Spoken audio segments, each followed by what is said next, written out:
The text message that destroyed my life came at 11:47 p.m. on a Tuesday, right as I was counting my tips from another soul-crushing day of food delivery. "We need to talk tomorrow. It's important." Emma's words glowed on my cracked phone screen like a end sentence I was too stupid to recognize. I should have known something was wrong when she suggested the fancy Italian place downtown, the kind of restaurant where I'd delivered countless orders but never actually eaten. The kind of place where a single appetizer cost more than I made in a day, driving around this godforsaken city in my beat-up Honda, hauling overpriced meals to people who looked right through me. But I was Nick Alvarez, eternal optimist and professional idiot. I thought maybe she wanted to celebrate. After all, Emma had just passed the bar exam, and I'd been working 3 jobs for the past 2 years to make that happen. Nights at the warehouse, mornings doing construction cleanup, afternoons and evenings delivering food. My hands were permanently stained with grease and concrete dust, my back ached constantly, and I hadn't had a full night's sleep since 2019. But it was worth it, right? We were a team. We had plans. I showed up at Romano's wearing my one decent shirt, the blue button-down I'd bought for her law school graduation. Emma was already there, looking absolutely stunning in a black dress I'd never seen before. Designer, definitely. The kind of thing that cost more than my monthly rent. "You look incredible," I said, sliding into the booth across from her. The leather was so soft it felt like sitting on a cloud. "New dress." "Nick." Her voice was different, cold, professional, the same tone she used when practicing closing arguments. "I've been thinking a lot about us, about where we're going." My stomach dropped, but I forced a smile. "Okay, good thinking. I've been thinking too. Maybe it's time we finally set a wedding date. You're going to be making good money now, and I can probably drop one of my jobs." "No." The word hit me like a slap. "Nick, this isn't working anymore." The restaurant buzzed around us. Conversations, laughter, the clink of expensive silverware and expensive plates. Normal people having normal evenings, completely unaware that my world was imploding at table 12. "What do you mean it's not working?" I kept my voice low, but I could feel heat rising in my chest. "Emma, I've been busting my buttocks for 2 years so you could focus on school. We talked about this. We planned this." She wouldn't meet my eyes. "Things change, Nick. I've changed. Law school opened my eyes to a lot of things. I need someone who can match my ambitions, someone on my level." "Your level?" The words came out louder than I intended. A couple at the next table glanced over and, "Emma, what the hell does that mean?" "I've been supporting you this whole time. I believed in you when you wanted to quit after first year. I worked double shifts so you could afford those prep courses, and I'm grateful for that. I really am." She finally looked at me, and I saw something I'd never seen before in her green eyes. Pity. But gratitude isn't enough to build a marriage on. I need a partner, not someone who delivers food for a living. The waiter appeared with perfect timing, like they always do in situations like this. "Good evening, folks. Can I start you off with some drinks?" "Actually," Emma said, her voice steady and calm, "I think we're done here." She stood up, smoothing down her dress. For a second, I thought she was joking, some elaborate prank. But then she pulled an envelope from her purse and placed it on the table. "These are the papers to dissolve our domestic partnership. I've already signed them.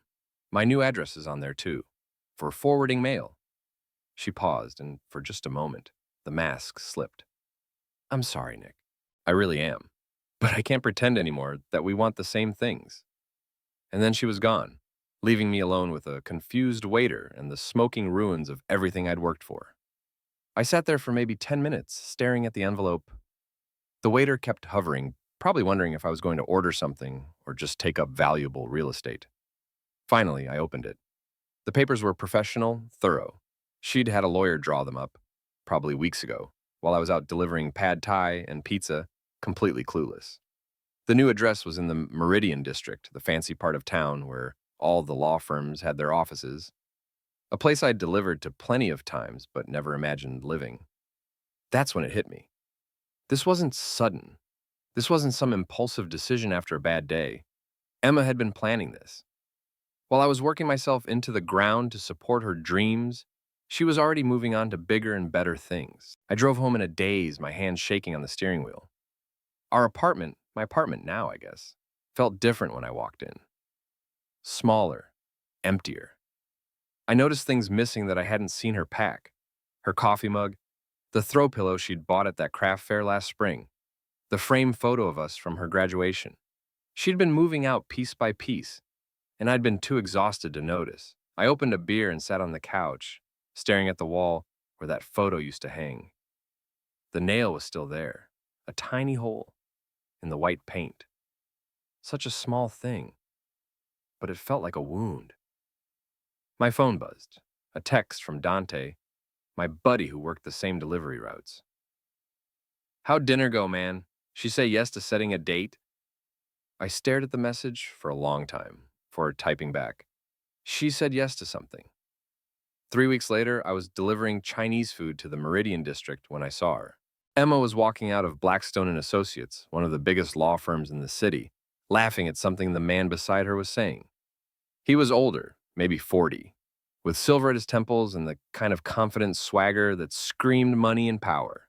Sean Bishop. I recognized him from the legal blogs Emma used to read obsessively. Senior partner at Blackstone, known for his ruthless corporate litigation and his even more ruthless personal life. Divorced twice, rumored to have a thing for younger associates. They looked comfortable together. Too comfortable. I sat in my car across the street, engine running, watching them through the windshield. Emma touched his arm as they talked, the same gesture she used to make with me when we first started dating. Sean said something that made her throw her head back and laugh. Really laugh. Not the polite chuckle she'd been giving me for months before the breakup. A horn honked behind me. I was blocking traffic, lost in my pathetic surveillance. I drove away, but the image stayed burned in my mind. Emma, in another designer outfit, looking happier than I'd seen her in years. Sean Bishop looking at her like she was his next conquest. Or maybe his current one. The rumors started filtering back to me through the usual channels. Dante heard it from his girlfriend, who worked as a paralegal downtown. My buddy Marcus, who did security at some of the office buildings, mentioned seeing Emma at the fancy wine bar on 5th Street with some older guy in an expensive suit. Even Mrs. Chen at the Chinese place started giving me pitying looks when I picked up orders. "That girl, she no good for you anyway," Mrs. Chen said one afternoon, loading up my delivery bag. "You find better, someone who appreciate hard work." But I wasn't ready to hear that yet. I was still stuck in the anger phase, replaying every conversation, every moment, looking for signs I'd missed. The late nights she claimed to be studying, the new clothes, the way she'd started talking about networking events and professional development opportunities, the way she'd stopped looking at me like she used to. I was delivering to the Meridian district more often now, partly because it was good money, rich people tipped better, but mostly because I was hoping to see her again. I told myself I just wanted closure. Really, I think I was hoping to catch her looking miserable, maybe regretting her decision. Instead, I kept seeing her looking radiant. 2 months after the breakup, I was dropping off Thai food at the Blackstone building when I overheard something that made my blood run cold. 2 junior associates were waiting for the elevator, talking in the kind of loud whispers that aren't really whispers at all. "Did you see Emma's ring?" the blonde one said. "That's got to be at least 3 carats. "Sean doesn't mess around," her brunette friend replied, "though I heard he's technically still married to wife number 2. Separation, not divorce. That won't last long, not with Emma pushing for it. She's got him completely wrapped around her finger." The elevator doors opened, and they disappeared, leaving me standing in the lobby with a bag of Pad CU and the crushing realization that Emma hadn't just moved on. She'd traded up, and she'd done it fast. That night, I did something I'm not proud of. I drove to her new address and parked across the street. It was a high-rise apartment building with a doorman and everything. Through the floor-to-ceiling windows of what had to be her unit, I could see movement, shadows, 2 figures. I sat there for an hour, hating myself but unable to leave. Finally, the lights went out, and I drove home to my empty apartment with its nail hole in the wall and its silence that felt like a physical weight. I was losing it. I knew I was losing it, but I couldn't seem to stop. The worst part, it wasn't losing Emma. The worst part was losing everyone else. It started slowly, the way these things always do, when missed calls that didn't get returned, group chats that went quiet when I joined, invitations that somehow never made it to me. Jake Martinez had been my best friend since college. We'd been through everything together, His messy divorce, my dad's end, countless nights talking about our dreams and fears over cheap beer and cheaper pizza. When Emma and I got engaged, Jake was the first person I called. When she left me, he was the first person I wanted to talk to. But Jake was also a junior associate at Morrison and Webb, one of Blackstone's biggest rivals. And in the legal world, apparently, loyalty to your profession trumps loyalty to your friends. It's complicated, man, Jake said when I finally cornered him at Murphy's Bar, our old hangout spot. He wouldn't meet my eyes, just kept peeling the label off his beer bottle. Emma's making waves in the legal community. She's smart, connected. People are taking notice. So? So maybe you should just let this go, move on, find someone else. I stared at him. Jake, she cheated on me. While I was working 3 jobs to support her, she was screwing around with her boss. And you want me to just let it go? You don't know that she cheated, he said. But his voice lacked conviction. Maybe they got together after you guys broke up. 3 weeks after? Come on, man, you know better than that. Jake finally looked at me, and I saw something I'd never seen before in his eyes. Fear. Nick, listen to me. Sean Bishop is not someone you wanted to mess with. He's got connections everywhere. Judges, politicians, cops. If you start spreading rumors or making accusations, I'm not making accusations. I'm stating facts. Facts you can't prove. He leaned forward, lowering his voice. And even if you could, what's the point? You think Emma's going to come running back? You think destroying her reputation is going to make you feel better? Maybe. The honesty of my answer seemed to shock him. Hell, it shocked me too. That's not you, Nick. That's not who you are. Maybe it is now. Jake finished his beer and stood up. I can't be part of this. I'm sorry, but I can't. I've got my own career to think about. And just like that, 15 years of friendship died at a sticky table in Murphy's Bar. The others followed quickly. Sarah and Tom, who'd been couple friends with Emma and me for years, stopped returning my calls entirely. When I ran into them at the grocery store, they were polite but distant, like I was a casual acquaintance instead of someone who'd helped Tom move 3 times and had spent countless evenings playing board games at their kitchen table. We're trying to stay neutral, Sarah explained, her voice carefully diplomatic. You understand, but I didn't understand. How do you stay neutral when someone gets screwed over? How do you stay neutral when someone you've known for years gets their heart ripped out by someone they trusted? The answer, I learned, is that you pick the side that's winning. And Emma was definitely winning. My social circle, which had never been huge to begin with, shrank to basically nothing. Dante was still around, but he was more of a work friend than anything else. My family was 3,000 miles away in California. The few other people I knew were casual acquaintances, not the kind of people you call when your life falls apart. I was alone in a way I'd never been before, not just single, but genuinely isolated. And the worst part was, I could feel it changing me. The anger was eating away at everything else, my sleep, my appetite, my ability to focus on anything except the injustice of it all. I started following Emma's career obsessively.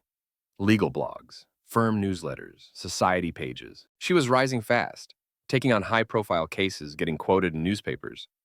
There were photos of her at charity galas and professional events, always looking stunning, always with Sean Bishop by her side. Meanwhile, I was still delivering food and cleaning construction sites, coming home to an empty apartment and a growing collection of empty beer bottles. The breaking point came 4 months after the breakup.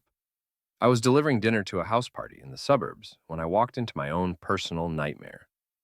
It was Jake's birthday party, and somehow no one had thought to mention that Emma would be there. She was holding court in the living room, telling some story that had everyone laughing. She looked incredible, tan, confident, wearing jewelry I could never have afforded. Sean was next to her, his hand possessively on her lower back. The room went quiet when they saw me. 20 people I'd known for years, all staring at me like I was an intruder. Nick, Jake said, appearing at my elbow with forced casualness. I didn't know you were working tonight. Birthday dinner for the Martinez family, I said, holding up the delivery bags. Funny coincidence. Emma's eyes met mine across the room. For just a second, I saw something flicker there. Guilt, maybe, or regret. But then Sean whispered something in her ear, and she laughed, the sound cutting through me like glass. Well, Jake said, reaching for his wallet, thanks for bringing the food. Here's your tip. He was dismissing me. In front of everyone. In front of her. I looked around the room at all these people who used to be my friends. People who'd eaten at my table, who'd crashed on my couch, who'd borrowed money from me when times were tough. Now they were looking at me like I was the help, which I guess I was. Keep it, I said, handing Jake the bags. Consider it a birthday gift, along with all the other gifts I've given you over the years that you seem to have forgotten about. I turned to leave, but Emma's voice stopped me. Nick. She'd moved closer, and I could smell her perfume, something expensive and unfamiliar. How are you doing? Really? The concern in her voice was probably genuine, which somehow made it worse. I'm great, Emma. Living the dream. Thanks for asking. You don't have to be like this. Like what? Honest? Sean appeared beside her, his hand moving to her shoulder in a gesture that was clearly territorial. Is there a problem here? I looked at him, really looked at him. Expensive suit, perfect teeth, manicured nails, everything I wasn't and never would be. No problem, I said. Just delivering food to people who can afford it. I left before anyone could respond, but I heard the uncomfortable silence I left behind. In the car, my hands were shaking so badly, I could barely start the engine. That was the night I decided Emma Renner was going to pay for what she'd done to me. I just had to figure out how. The answer came from the most unexpected place imaginable. I was delivering Chinese food to Sunset Manor, one of those expensive assisted living facilities where rich people go to die with dignity. The order was for Mrs. Eleanor Wayland, apartment 412. I'd delivered to her before. Always Chinese food, always a generous tip, always a few minutes of polite conversation about the weather or the state of the world. Mrs. Wayland was probably 80, with sharp blue eyes and silver hair that was always perfectly styled. She moved slowly, but her mind was razor sharp, and she had the kind of old money elegance that made you want to stand up straighter in her presence. Mr. Alvarez, she said when I handed her the bag of lo mein and egg rolls, how lovely to see you again. Please, come in for a moment. I have something to discuss with you. This was unusual. Our conversations typically happened at the door, but something in her tone made me follow her into the apartment. It was beautiful, antique furniture, oil paintings, fresh flowers. The kind of place that spoke of a lifetime of good taste and better investments. Sit down, dear, she said, gesturing to a velvet armchair. I've been doing some research, and I believe we have something important to discuss. Research? She settled into the chair across from me, moving carefully but deliberately. About your mother, Maria Alvarez. My blood went cold. My mother had died when I was 12, and I rarely talked about her with anyone. How could this stranger possibly know anything about her? I don't understand. Mrs. Wayland reached for a manila folder on the side table. Your mother worked for my late husband's company, Wayland Industries. She was our head of facilities management for almost 10 years until she became ill. I remembered my mother working for some big company downtown, but I'd been just a kid. The details were fuzzy. When she died, Mrs. Wayland continued, she had an outstanding contract with the company, a profit-sharing agreement that was quite generous for its time. The payments were supposed to continue to her beneficiaries, to you, until you turned 35. I never got any payments. No, you wouldn't have. There was a clerical error. Your mother's personnel file was misfiled, and when the company was restructured after my husband's end, your case fell through the cracks. I've been going through old records, trying to tie up loose ends she paused delicately. Before I joined my husband, your name kept appearing in the files. She opened the folder and pulled out a thick stack of papers. Alvarez, according to my calculations, Wayland Industries owes you approximately $847,000 in back payments and interest. The number hit me like a physical blow. I stared at her, waiting for the punchline, but her expression was completely serious. 847,000, yes. Plus, there's more. She pulled out another document. Your mother also had a clause in her contract giving her, and by extension you, first right of refusal on any major property sales. We're currently in negotiations to sell our downtown office building. The sale price is $12 million. My head was spinning. I don't understand what you're saying. I'm saying, Mr. Alvarez, that you have the legal right to purchase that building for exactly half the market value, $6 million, which coincidentally is almost exactly what you'd have after taxes on your mother's settlement, plus some additional financing I'd be happy to arrange. I sat there in stunned silence. trying to process what she was telling me. This morning, I'd been a broke delivery driver. Now I was potentially a millionaire? Why? I finally managed. Why are you telling me this? You could have just not said anything. Mrs. Whalen smiled, and for the first time since I'd met her, she looked her age. Because your mother was a good woman who worked hard for everything she had. Because I believe in honoring debts, even old ones. And because she paused, studying my face, because I have a feeling you're going to put this opportunity to good use. There was something in her tone that suggested she knew more about my situation than she was letting on, but I was too overwhelmed to pursue it. What do I need to do? First, we need to make this official. I'll have my lawyers draw up the paperwork. The settlement should be processed within 30 days. The building purchase will take a bit longer, but I can arrange bridge financing if needed. She stood up slowly, signaling that our conversation was over. Mr. Alvarez, I hope you'll remember that with great fortune comes great responsibility. Use this gift wisely. I drove home in a daze, my mind reeling with possibilities. For the first time in months, I felt something other than anger and despair. I felt hope. But more than that, I felt power. Emma had left me because I wasn't on her level. She'd chosen Sean Bishop because he had money and status and connections. Well, things were about to change. That night, I called the law firm Mrs. Whalen had recommended. Within a week, I was sitting in a conference room downtown, signing papers that would change my life forever. The lawyers explained everything in detail: the settlement, the building purchase, the various tax implications and investment opportunities. Congratulations, Mr. Alvarez, the senior partner said as we finished up. You're about to become a very wealthy man. But wealth wasn't enough. I didn't just want money. I wanted revenge. And now, finally, I had the resources to get it. The first phase of my plan was simple: establish myself as a legitimate player in Emma's world. The downtown building I'd purchased came with several high-end office suites, and I made sure to lease them to the most prestigious tenants possible. Law firms, investment companies, consulting groups, the kind of businesses that generated buzz in professional circles. Within 2 months, I was getting invitations to networking events and charity galas. Nothing major at first, but enough to get my name circulating in the right circles. I bought expensive suits, got a decent haircut, and practiced talking like someone who belonged in rooms full of lawyers and executives. The transformation was remarkable, even to me. 6 months ago, I had been invisible, just another working-class guy grinding through his days. Now I was Nick Alvarez, property developer and investor. People returned my calls, waiters treated me with respect. I got tables at restaurants where I used to deliver food. But the real test came at the annual Bar Association charity auction, a black tie event that Emma had mentioned countless times during law school.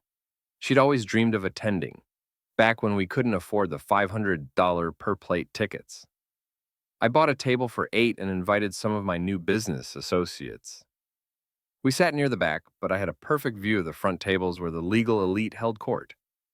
Emma was there, of course, stunning in a red dress that probably cost more than my old monthly rent.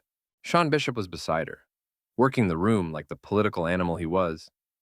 They looked like the perfect power couple, successful, attractive, completely in control of their world. I waited until the auction was in full swing before making my move.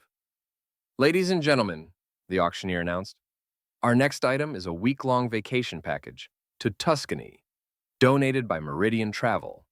Bidding starts at $5,000. Hands went up around the room. Emma and Sean were bidding along with several other couples.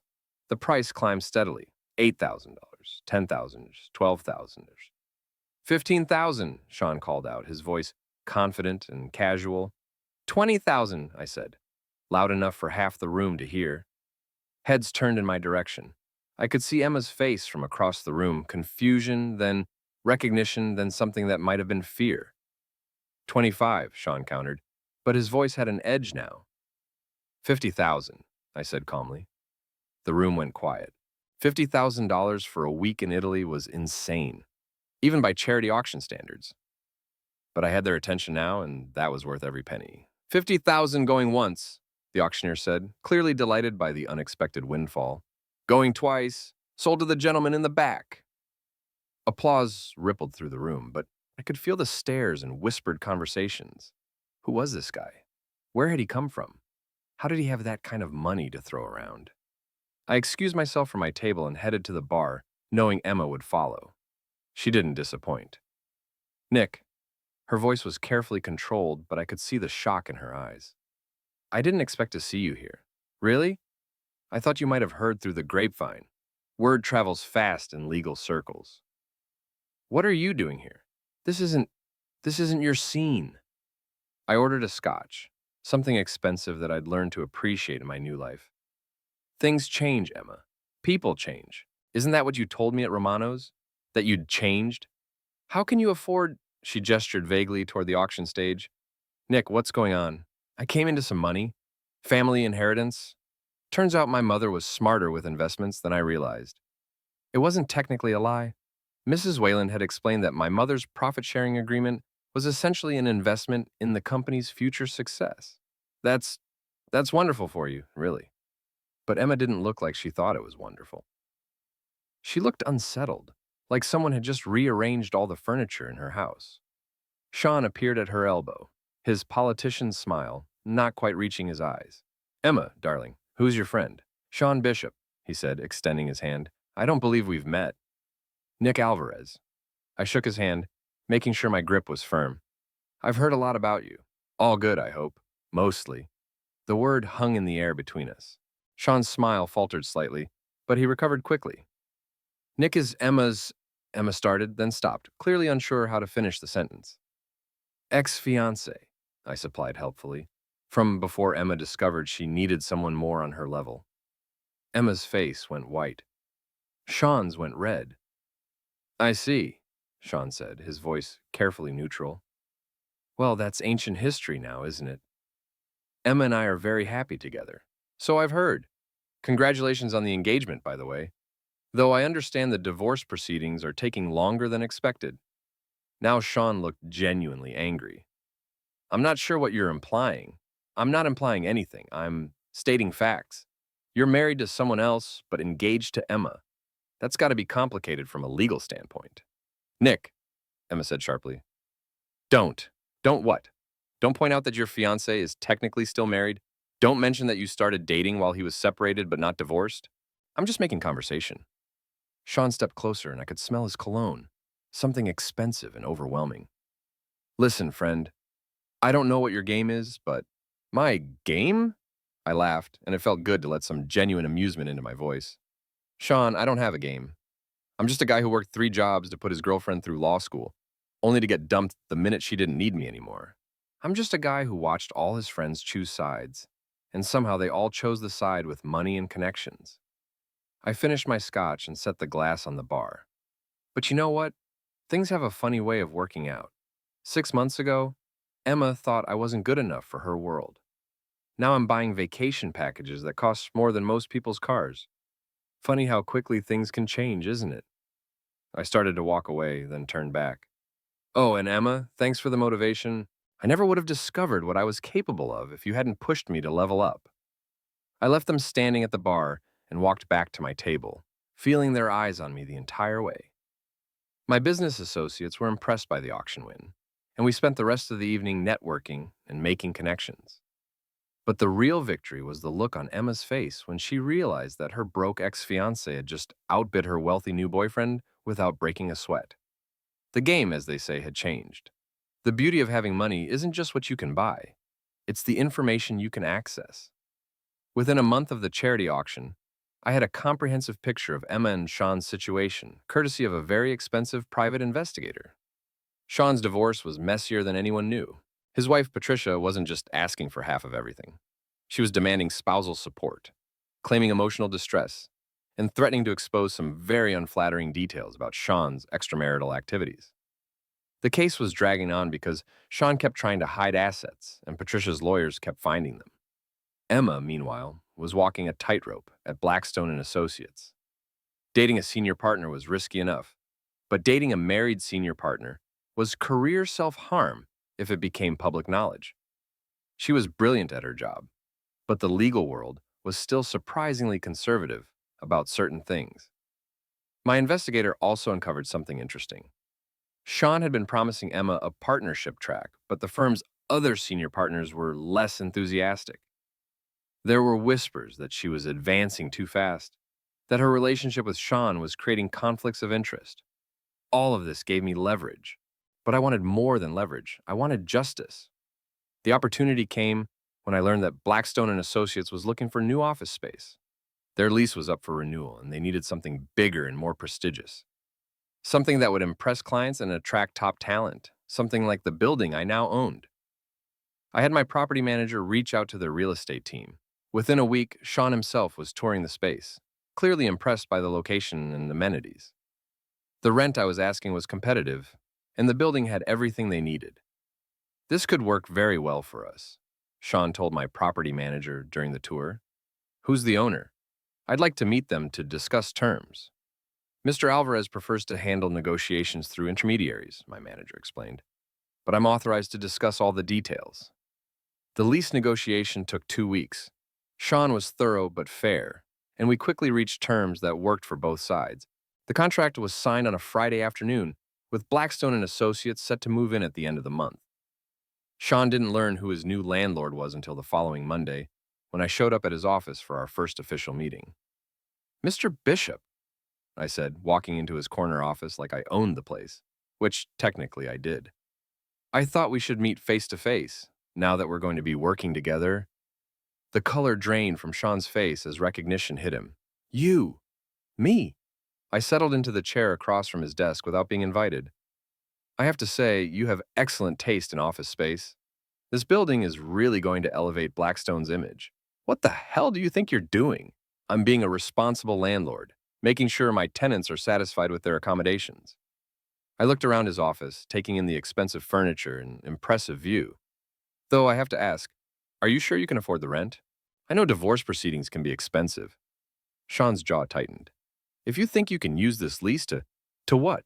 Provide you with excellent office space at a competitive rate? Sean, you're being paranoid. This is just business." But we both knew it wasn't just business. Over the next few months, I made my presence felt in small ways. I'd show up for building inspections that happened to coincide with important client meetings. I'd schedule maintenance work during peak business hours. I'd host networking events in the building's conference center and make sure Emma wasn't invited. Nothing illegal. Nothing that violated the lease terms. Just enough to remind them, constantly, that their professional lives now depended on the guy Emma had deemed not good enough. The real breakthrough came when I learned about the Morrison case, a massive corporate litigation that could make or break careers. Blackstone was competing with 3 other firms for the client, and Sean was leading their pitch team. Emma was his second chair, which meant this case could establish her as a major player in corporate law. Win this case, and her partnership track would be secure. Lose it, and the whispers about her relationship with Sean would get a lot louder. I couldn't influence the case directly, but I could influence the environment around it. The client meeting was scheduled for Thursday afternoon in Blackstone's main conference room. That morning, I had the building's water shut off for emergency pipe repairs. The work was legitimate. I'd found an actual issue that needed addressing, but the timing was entirely strategic. "Mr. Bishop," I said when he called to complain, "I understand your frustration, but this is a safety issue. We can't have water pressure problems in a building this size. The repairs should be finished by tomorrow morning. We have the most important client meeting of the year this afternoon." "I'm sorry to hear that. Have you considered rescheduling?" "We can't reschedule. The client is flying in from Chicago specifically for this meeting." "Well, I suppose you could hold the meeting elsewhere. I'd be happy to recommend some other venues." The silence on the other end of the line was deafening.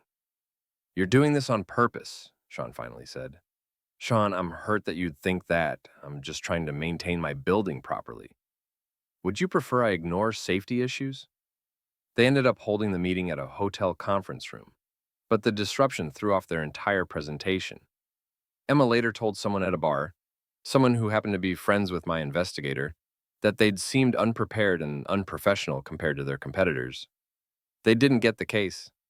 Word spread quickly through the legal community. Blackstone's reputation took a hit, and Emma's partnership prospects dimmed considerably. The other senior partners started questioning Sean's judgment, both professionally and personally. That's when Emma finally came to see me. She showed up at my apartment on a Saturday evening, looking tired and desperate in a way I'd never seen before. Gone was the confident, polished lawyer from the charity auction.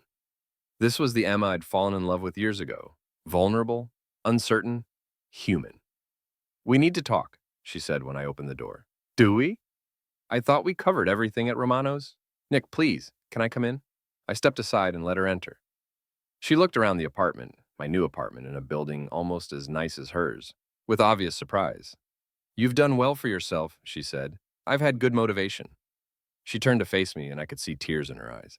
"I know what you're doing, the building, the lease, the timing of all those maintenance issues. I know it's not a coincidence." "I don't know what you mean." "Yes, you do." Her voice cracked slightly. "You're destroying my career." "Your career?" "Emma, I'm just a landlord trying to maintain his property. If that's affecting your career, maybe you should consider finding office space elsewhere. You know we can't break the lease. The penalties would bankrupt the firm." I shrugged. "That's business." She stared at me for a long moment, and I could see her trying to figure out how to play this. Finally, she sat down on my couch, the same couch where we used to watch movies and plan our future together. "What do you want?" she asked quietly. "Want? To stop this. To leave us alone. What do you want?" I pretended to think about it. "I want you to understand what it feels like to have your life destroyed by someone you trusted. I want you to know what it's like to watch everything you worked for slip away because someone decided you weren't good enough for their world. I never meant to hurt you. But you did hurt me. You destroyed me, Emma. You took everything I was working for and threw it away like garbage. And then you made sure all our friends knew that I was the problem, that I was the one who wasn't good enough." Tears were streaming down her face now. I was scared. I was scared of being poor forever, of struggling like my parents did. When I saw what the legal world could offer, I panicked. I made a terrible choice. You made a series of choices. You chose to cheat on me with Sean. You chose to humiliate me in front of our friends. You chose to act like our entire relationship was just a stepping stone to something better. I know I was wrong, but what you're doing now, this isn't you, Nick. This isn't who you are." I looked at her sitting on my couch, crying over the consequences of her own actions, and felt something I hadn't expected. Disappointment. Not in her, but in myself. 'Cause she was right. This wasn't who I used to be. But maybe that person had been too weak to survive in her world. "You're right," I said finally. "This isn't who I was. But that person got walked on. That person got used and discarded and forgotten. This person doesn't. So what happens now?" I walked to the window and looked out at the city lights. Somewhere out there, Sean was probably trying to figure out how to salvage his career and his marriage. Somewhere out there, my old friends were living their comfortable lives, never thinking about the guy they'd abandoned when things got complicated. "Now you live with the consequences of your choices," I said without turning around. "Just like I had to live with mine." When I turned back, Emma was gone. I heard the front door close softly behind her, and I was alone again. But this time, the silence didn't feel like defeat. It felt like victory. 6 months later, Sean Bishop's world completely collapsed, and I had a front row seat to watch it happen. It started when Patricia Bishop's divorce attorney discovered the Blackstone lease agreement. During their asset investigation, they'd been trying to account for all of Sean's business expenses, and the building rent was substantial enough to warrant scrutiny. When Patricia's team learned that Sean was paying rent to Emma's ex-fiancé, the same ex-fiancé who'd publicly humiliated Sean at the charity auction, they smelled blood in the water. "Your Honor," Patricia's attorney announced during a particularly contentious divorce hearing, "we believe Mr. Bishop has been using marital assets to subsidize what amounts to a personal vendetta. The lease agreement with Mr. Alvarez appears to be deliberately punitive, with rental rates that fluctuate based on what can only be described as the landlord's whims." This wasn't entirely true, but it didn't matter. The appearance of impropriety was enough. Sean's lawyer tried to argue that the lease was a standard business arrangement, but the judge wasn't buying it. Especially not when Patricia's team presented a timeline showing the correlation between Sean's personal conflicts with me and various building maintenance issues that had disrupted Blackstone's operations. "Mr. Bishop," the judge said sternly, "it appears you've allowed your personal life to interfere with your professional judgment. This court is troubled by the pattern of behavior described here." The divorce ruling was devastating. Patricia got the house. half of Sean's partnership stake in Blackstone, and substantial spousal support. But the real damage was to Sean's reputation. Word of the hearing spread through the legal community like wildfire. Senior partners at Blackstone were furious that Sean had exposed the firm to this kind of scrutiny. Clients started asking uncomfortable questions about the firm's stability and judgment. Within 2 months, Sean was quietly asked to resign. Emma tried to distance herself from the fallout, but it was too late. The other partners saw her as part of the problem, a reminder of Sean's poor judgment and the chaos he'd brought to the firm. Her cases were reassigned, her partnership track was suspended, and she found herself increasingly isolated within the firm. She lasted another 3 months before she was encouraged to seek opportunities elsewhere. I learned all of this through my network of contacts, which had grown considerably since my transformation from delivery driver to property developer. The legal world was smaller than people realized, and gossip traveled fast among lawyers, paralegals, and support staff. But I didn't fully appreciate the scope of their downfall until I ran into Emma at a coffee shop downtown. She was sitting alone at a corner table, staring at her laptop screen with the kind of desperate concentration that suggested she was job hunting. She looked up when I approached, and I was shocked by how much she'd changed.